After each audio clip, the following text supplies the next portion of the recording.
Bem-vindos ao debate. Hoje vamos mergulhar num conjunto de textos sagrados, do livro de Isaías aos Evangelhos, que nos confrontam com uma das figuras mais transformadoras da história, o Messias. E a forma como o interpretamos, bem, muda tudo. É isso mesmo, porque a questão que estes textos nos colocam, no fundo, é esta. A promessa messiânica é sobre um ponto final, um evento cataclísmico que vai virar o mundo de cabeça para baixo de uma vez por todas, julgando e recriando a realidade, ou é, na verdade, o início de um processo, de um longo e contínuo caminho de transformação moral e espiritual que acontece dentro da nossa própria história? Eu acredito firmemente nesta segunda visão. Vou defender que a figura do Messias nos convida a participar numa renovação ética e histórica. Quer dizer, um projeto divino que se desenrola no tempo. E eu vou argumentar que essa visão, embora nobre, dilui a força radical dos textos que apontam para mim inequívoca para uma ruptura apocalíptica. Um juízo final que não melhora o mundo, mas o substitui. Olha, o que eu acho fascinante quando se ligam estes textos é que começamos a ver um fio condutor, uma espécie de projeto divino que não surge do nada, mas que se vai construindo lentamente. Começa lá atrás com a promessa a Abraão de que nele seriam benditas todas as famílias da terra. A vinda do Messias é, para mim, a culminação disto. Não é uma interrupção da história, mas o seu momento mais pleno. E o foco é, inequivocamente, a justiça social. Se formos ver, por exemplo, o Salmo 71, ele descreve um rei cuja missão é governar o povo com justiça e fazer direito aos mal-afortunados. O poder dele não é para dominar, é para servir a dignidade humana. E isto, pronto, leva-nos àquela visão incrível de Isaías com o lobo e o cordeiro. Para mim é uma metáfora poderosíssima sobre a paz entre nós, entre os seres humanos. O próprio material de apoio nota a semelhança com as fábulas de La Fontaine, onde os animais espelham os nossos comportamentos. A chave está na causa desta harmonia. Ela acontece porque a terra se enche do conhecimento do Senhor. Isto fala de uma transformação interior, cultural, espiritual. É um processo. Paulo, nos Romanos, traz isto para o nosso dia-a-dia quando diz: acolhei-vos uns aos outros como Cristo vos acolheu. O reino de Deus, nesta ótica, constrói-se nas nossas relações, na paciência, na tolerância. É um trabalho contínuo. Bem, a minha abordagem é francamente diferente. A linguagem usada, especialmente nos textos mais tardios, não é de continuidade, é de ruptura. É a linguagem da emergência. A pregação de João Batista em Mateus é o nosso caso de estudo mais gritante. Ele não está a convidar as pessoas para um workshop de aperfeiçoamento ético a longo prazo. Ele está a gritar que a cólera que há de vir é iminente. O seu batismo não é apenas simbólico, é no Espírito Santo e no fogo. As imagens que ele usa são brutais, são definitivas.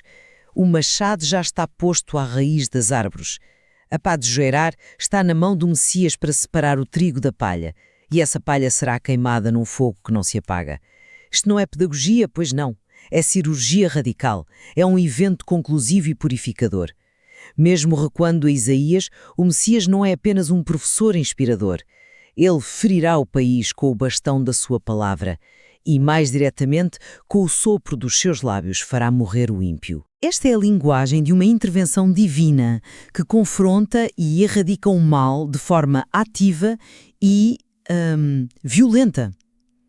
A própria imagem do rebento que brota de um tronco cortado, morto, sugere algo que não é uma evolução natural. É uma nova criação que irrompe na história contra todas as expectativas. É um milagre, não um processo. Entendo a força dessas imagens, claro, mas creio que as estás a isolar do contexto maior da justiça. Quando falo da justiça messiânica, vejo-a como primariamente social e restauradora. O Salmo 71 não fala em punir os ricos, fala em libertar o pobre que clama e salvar a vida do necessitado. O objetivo é reparar o que está quebrado na sociedade. Quando falo em justiça restauradora, refiro-me à justiça como uma ferramenta para curar e reparar a comunidade, como um médico que endireita um osso partido. O foco está em tornar a vítima completa e reabilitar a sociedade. É um programa de construção, não de demolição. É por isso que Paulo, séculos depois, traduz este ideal para a vida da comunidade em Roma, pedindo-lhes que procurem o que contribui para a paz e para a edificação mútua. Sim, mas será que se pode construir algo duradouro sobre uma fundação podre? Antes de se construir, não é preciso limpar o terreno? É aí que a tua analogia médica falha, ao meu ver. Por vezes a cura não é endireitar um osso, mas amputar um membro gangrenado para salvar o corpo. É disso que fala a cólera vindoura de João Batista. E a justiça, para ser completa, tem de ter essa outra face. Não se trata apenas de cuidar dos pobres. Trata-se também de confrontar e remover a maldade de forma conclusiva. A tua visão de justiça restauradora é só metade da equação. A outra metade, a justiça retributiva, que é do martelo do juiz que cai para garantir que um criminoso paga pelo seu crime, está por todo o lado nestes textos. O que é que fazemos com a promessa de Isaías de que o Messias fará morrer o ímpio? Ignoramo-la como um excesso de linguagem? Então, fazer morrer o ímpio pode ser entendido como fazer guerra à impiedade, à própria injustiça. É a erradicação do mal, como conceito, como sistema, não necessariamente a aniquilação física de pessoas. A arma do Messias, afinal, é a palavra, o que sugere um poder que convence e transforma, que expõe a falsidade. É uma batalha de ideias e estruturas, não de espadas. Mas essa interpretação não te parece uma tentativa de suavizar uma linguagem que foi deliberadamente escolhida para chocar? A palavra de um Deus, na tradição bíblica, não é apenas um discurso persuasivo. É um ato criador e destruidor. Foi com a palavra que o mundo foi criado e é com a palavra que o Messias julga. Quando Isaías diz que ele ferirá o país com o bastão da sua palavra, não me parece que esteja a falar de um debate parlamentar.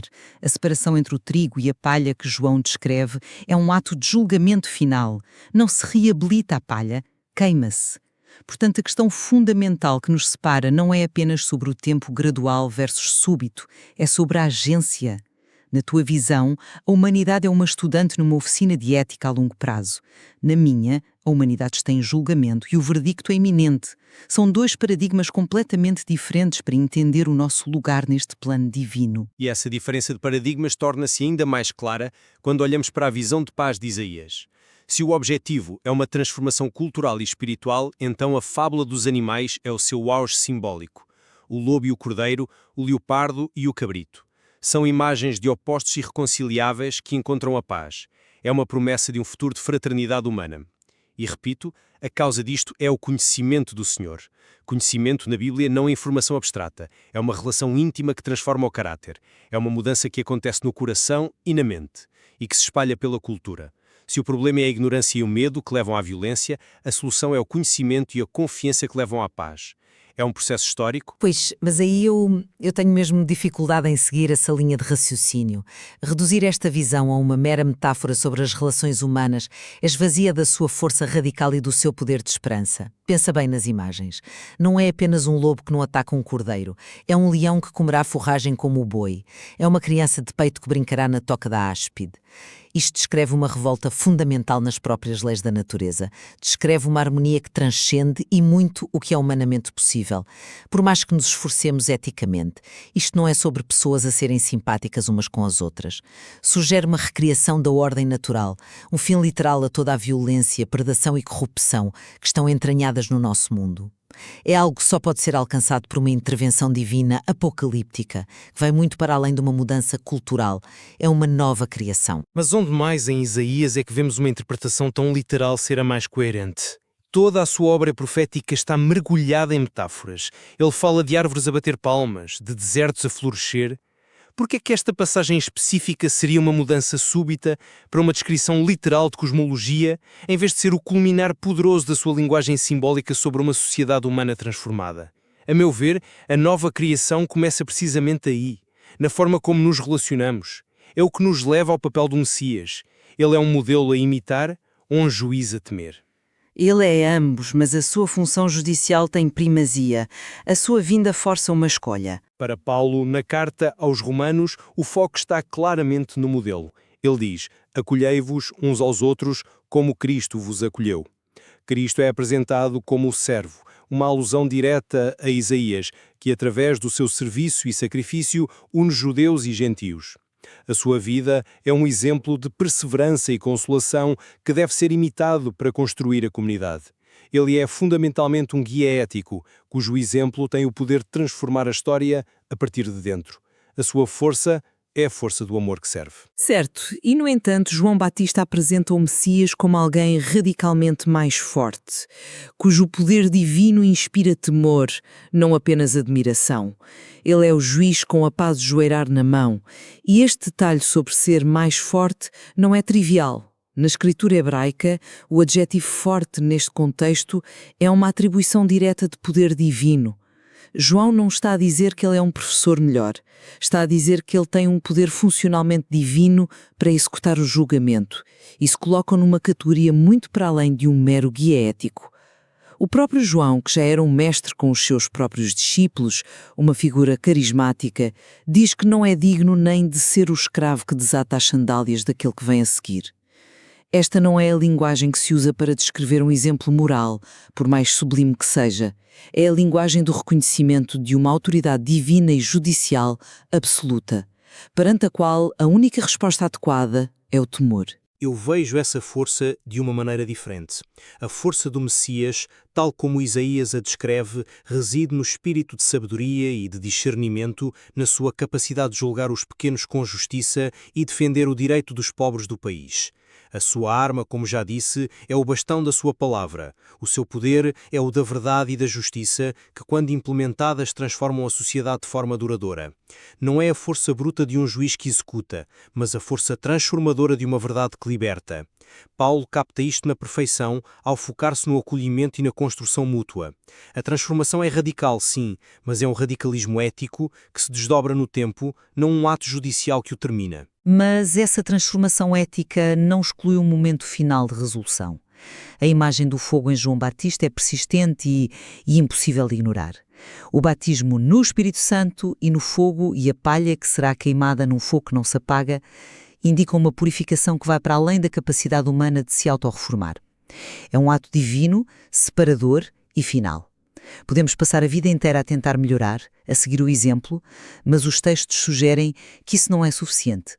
A paciência de Deus tem um limite, e a vinda do Messias marca a aproximação desse limite, onde a história como a conhecemos chega a um clímax de julgamento e renovação. Não me parece que seja um processo infinito de melhoria, mas sim um drama com um ato final muito bem definido. A esperança não está apenas em nos tornarmos melhores, mas em sermos salvos de uma condição que sozinhos não conseguimos superar. Um objetivo a ser perseguido continuamente através da prática da justiça social e do acolhimento mútuo. Ele é um modelo divino de serviço e compaixão que nos capacita a construir, aqui e agora, um mundo que reflita essa paz. A transformação é profunda, sim, mas é histórica e participativa. Por outro lado, a minha leitura sublimiar que não podemos domesticar a estranheza e o radicalismo destes textos. Ignorar a dimensão de juízo e de ruptura é perder o essencial da promessa. A esperança messiânica não se limita à melhoria do mundo como o conhecemos, aponta para a promessa de uma intervenção divina que irá purificar a criação, separando de forma definitiva o bem do mal e inaugurando uma nova ordem que transcende completamente as possibilidades da história humana. A esperança não está na evolução, mas na revolução. Se calhar a tensão entre estas duas leituras, a da renovação histórica e contínua e a da ruptura apocalíptica e final, é em si mesma central para a própria compreensão da promessa messiânica. É uma dialética entre o já e o ainda não. De facto, os textos parecem manter deliberadamente essa tensão, sustentam ambas as visões, talvez porque ambas sejam necessárias, desafiam-nos a uma reflexão contínua sobre a natureza da esperança, da ação humana e da intervenção divina, um tema rico que o material disponível apenas começa a desvendar e que nos convida a explorar muito mais a fundo.